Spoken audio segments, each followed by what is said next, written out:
Yeah, listen up. This one's for the queens who rise from the ashes.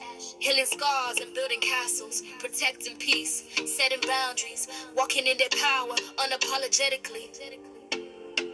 Queen energy only, no space for less. Too blessed to be stressed. Let's get it. I've been through storms, now I'm walking in the sunlight. Dark days, long nights, now I fight right. Used to hide behind smiles. Thanks to everyone who's supporting my barrels of hope. These are the last two barrels being shipped to Jamaica, and I have to say a big thank you to CDS Shipping for supporting me in this venture. Thank you so much. I know. This is one of our happy customers that is shipping with CDS Freights. I'm so glad that she's decided to support Jamaica. She's has done about how many barrels now? 9 barrels. About 9 barrels she have done and just giving away stuff after Hurricane Melissa.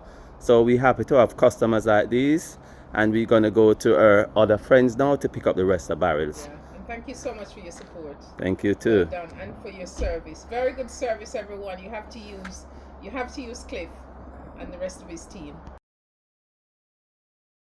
What a time to be Jamaican, beauty of the nation.